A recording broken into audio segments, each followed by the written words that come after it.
guys, it's Guido coming back at you with a Tactics Talk. Thanks for tuning in. On this episode, I have a replay analysis for a player I haven't done one yet for. His name is Nrnstraswa, S-T-R-A-S-W-A, from the clan AJ, the Average Joes. He's driving his T-34-3 Chinese medium premium, which is a pretty cool little tank with a great big old gun on it, at least for a tier 8 medium. Because I have not done a replay analysis for NRN yet, I'm going to go ahead and take a quick peek at his stats and give him a little bit of feedback on that. As per usual, this has nothing to do with shaming. It has to do with taking a quick snapshot at him and see what are some of the big things, the big picture items that he can do better on. So NRN, here's a couple of things to think about. Your damage ratio is low at 0.76 and your destruction ratio is low at 0.88, which means you are being killed more than you're killing and you're taking more damage than you take. As a matter of fact, your average damage received is 583 and your average damage caused is 441.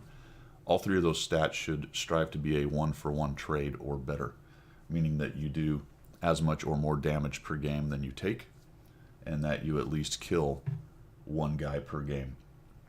When you get into the average per battle, it gets down to 0.62 for the enemy vehicles destroyed. Let's back up to the destruction ratio. That has to do with the number of times you die, how many people die per time you die. So that's at 0.88, but average kills per game is at 0.62, which is barely over 50%. So you average somewhere about a half a kill a game or a kill every other game. And if you think about the game as a hit point reduction game, where if you at least kill one tank every time you get in there, you're quote-unquote, here's the air quotes, doing your part. That's not exactly true. We can talk a lot of the details there, but as a general rule, that's a good place to start.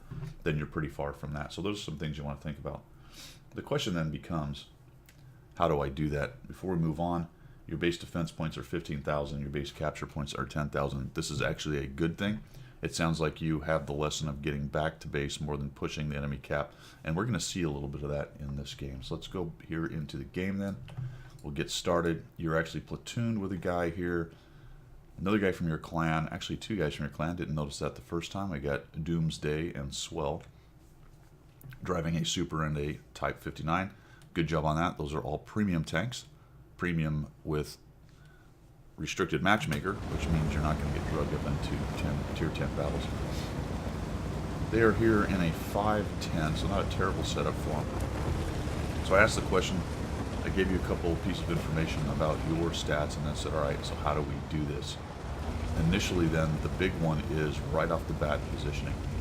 And this is getting down to the very basic nuts and bolts about this game. If I'm going to beat the enemy team by taking more hit points away from him faster, I have to go find him first and start doing it faster.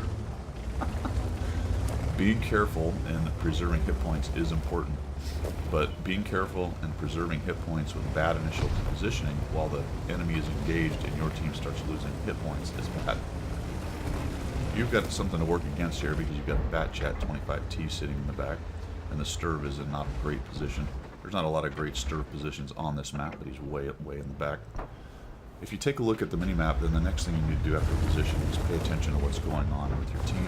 And you can see you've only sent a couple tanks up to the northwest while you guys are all here.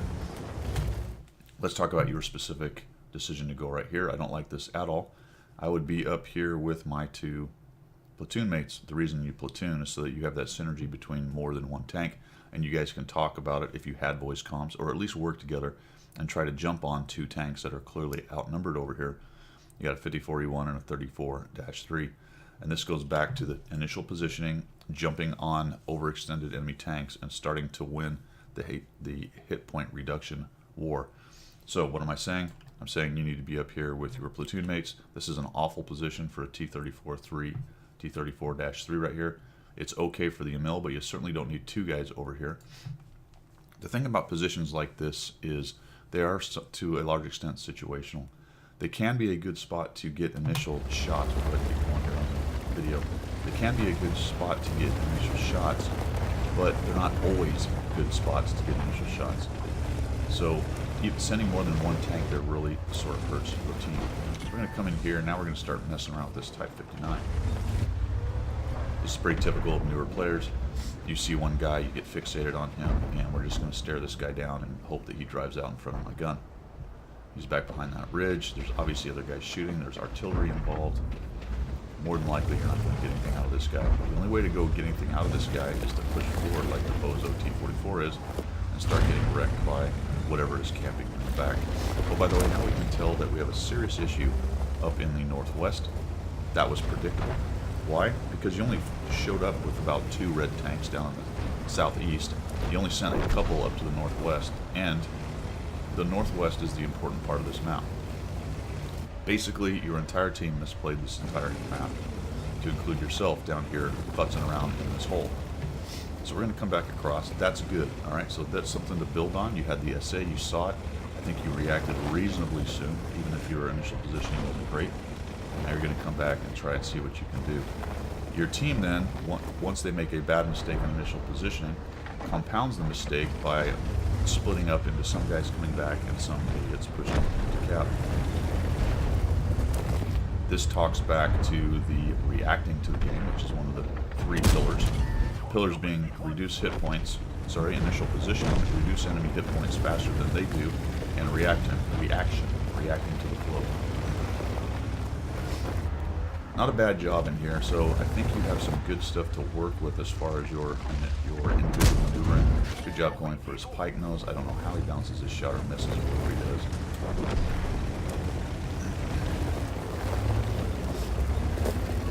This is crazy. He just plain old misses.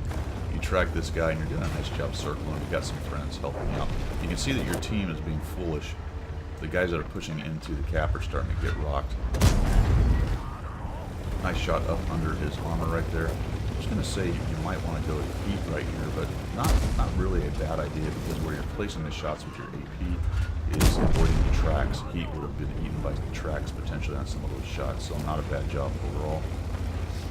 And off we go. I have a bad tendency myself to just dab 2 and I see a tank like that, and I may have shot a few in the tracks right there. So good job with circling that guy, and your buddy came back.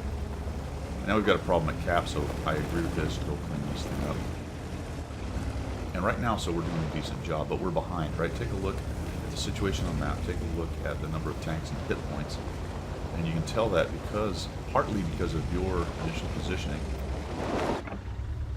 And almost got a shot on that guy. That's a problem with the depression on this tank. Partly because of your initial positioning, your team is getting behind. Now, I'm not laying this all on you. That's not what I'm talking about. However, when I do my replay analysis, or when I take a look at even my gameplay, I can't control the other guys on the team. Unless it's a platoon and I can give some advice and maybe they don't do what I ask, or I don't do what they ask. It's hard to blame other guys because you can't see what they're doing in their game. You can take a look at their positioning, you can probably tell that they're just being foolish, all those kind of things. But the reason I'm babbling about all that is to debrief to ourselves so that we can maximize our capabilities. So that's why I then say one of the reasons you're behind is because of your initial position. If you own that, take that into consideration, then you can start working from there. Alright, so we're trying to deal with these guys. We got an object, we got a 5100, we got a guard. Good news is you've got a mill up there, starts taking guys out for you. Maybe look to go after that guy's hatch. I think that's what you're trying to do. Yeah, there you go. Just a snap and back. So this is all good. Your individual maneuver mechanics seem to be relatively strong. So I would definitely stick with those, work on those some more, perfect those. And that's pretty typical of newer players who are decent, but can't really get to that better win rate kind of idea, or get to the next step on their win 8. Because their positioning has problems. So you come around there and you take that guy out, so that was all good. And now we're down to 5v2U and a basically full strength. And mill 1. And you got to watch out for Artie. So this takes a while to develop. We're going to go ahead and speed this thing up. I didn't comment too much on your maneuver right there. I thought as far as a way to go clear up the cap, that was decent. So we've got a chipmunk speed action right here. We're going to go up to the top. We're kind of taking a look, trying to find these guys. I think you're very cognizant of the fact that you don't want to get seen by the artillery out in the open or just messing around on the hill. I agree with this because this allows you to get back to the cap with a little bit of overwatch if you need to. And the mill decides, yeah, I'm going to go make this happen, and off he goes. Be careful about knocking stuff down, especially when there's arty around. Just giving them any kind of warning what direction you're coming from just helps them. I'm not saying they would blind fire, although it is possible right there. You just don't even want them to have a good idea of which direction you're coming from. Coming here and then someone at him. You've got a 100.01, which has been seen. He's way in the back, so it looks like he's some kind of bot or just a super camper. You have a Scorpion, which is definitely dangerous. Probably one-shot you with a high roll, or even just a decent roll. And of course the Lorraine 40T, which can clearly take you out. Yeah, you're gonna have to hide right here. You got spotted. There's somebody in a bush up there. I think maybe you moved out a little too soon. I don't think it ends up hurting you, does it? I think it does actually. There you go. Yeah, so you moved out from that building a little too soon. The problem is that shot came from that direction, so he may have dropped one in on you either way you sliced it. That guy's not been seen either, but now you know where he is. So the 53-55 is over in the northwest corner. He's wisely moved. And the mill is just walking into these guys. If you got stunned, it takes you a while to climb up this hill. He's not really able to help him too well right now. He takes down the Scorpion. You get the T, that's a good job. And now, holy cow, you've got 100%, 100.01 over there. I'm not convinced that guy's actually playing, because I believe it's the artillery that ends up hitting the mill. Yep, so the artillery takes him down. This guy does not even seem to be moving, despite moving around. Might have taken the chance to go in and go after the GW right there, see if you can't duel a little bit, even if you thought the 100.01 was alive, to at least get rid of one of the artillery. Of course, you're living dangerously because the 53-55 is probably pretty close to reloading by about now. The thing you need is your commander back. You're going to know that because you're going to fix it as soon as the cooldown happens for your med kit. Coming up right here. Here we go.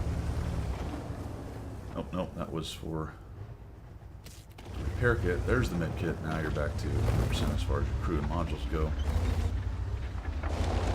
Kind of peeking around, not a lot of good options. And I think right here what I've been doing is just ignore those two and go find that 53-55. You know where he shot from. And if you didn't, and you missed that, and that's one of those things you need to pay attention to. That directional arrow showed you exactly where that shot came from. We're going to go all the way back, trumble. Back to cap. And we're down to 2 minutes, so we're going to have a really hard time. Even if we were just sitting there shooting the 100.01 in the back, just our timing on our reloads would take us a while to whittle that guy down and win. And at this point, it's not possible. Well, maybe just possible. All right, I didn't agree with this right here. The guy had just shot. The other artillery had just shot. He was still reloading. I'd have pulled right into this right here and make sure I take that guy out. So this is a case where your sort of natural inclination to be very careful will pinch you a little bit. I think you realized it, turned in here and said, all right, I really got to get rid of this guy. Nice job going to HE right in the back, 450. Outstanding. I don't know if I'd have backed up there. I might have kept going forward. I think he takes a shot in here. The other option was to hide behind that rock and just stay there and hope he didn't splash me, but he got 12 hit points. So maybe you felt like you had to make the miss distance a little longer. Shot goes in there. And we end up surviving that. We're down to a minute, and we're going to come up here. Basically, we don't end up seeing anything else for the rest of the game. Let's go super chipmunk speed. And we're done. All right, man. So really, the question you asked me was, how can I do better? We discussed a little bit of your statistics in there, specifically for this game. Looking to get out there and get engaged a bit faster than you did. Be careful about your positioning. I would have really liked to have seen your whole platoon go up to the northwest. That would have been the place I'd have taken that platoon, especially working together on that corner. It is possible you'd have been overrun by the heavies, but you also may have reduced the crap out of their hit points enough to help make this game a little bit winnable. The other possibility is what you did, which was go down to the southeast. And if you did that, in fact, then I would have taken all three of us up top, worked over those three tanks as fast as possible, and then all three of you come back down to the cap and reset it. To be quite honest, I lost track of where your super went. I'm not sure if he pushed or got died up there, but either way, he needed to come back with you if he was still alive. Hopefully he did not push down there. Nice mid-game cleanup stuff, but you were already sort of on your back foot at that point. You did a good job down by the cap overall dealing with those guys, circling the IS-3, dealing with the guard, all that stuff that you did in there. A very careful play style, I will say, which serves you well in that kind of situation. But the key is, let's try not to get into that kind of situation. Let's be further ahead to where I'm not so defensive back foot kind of guy in there. When you pushed into the cap, maybe a little bit more aggression was called for. Obviously, it was a bad situation. You had 2 artillery, 100%, 100.01, bunch of other guys in there. So care was required. But once you start to see them and get shots in there, maybe a little bit more aggressive taking out that artillery. You also might have found out that VK 100.01 was actually AFK. That would have been an interesting situation if you could have figured that out, gunned him down somehow, while not being hit by the 53-55, which would have been a trick more than likely. So there you have it. That's all I got for you, man. I hope you guys like what you saw. I hope you learned something in here, everybody. And as always, we will see you.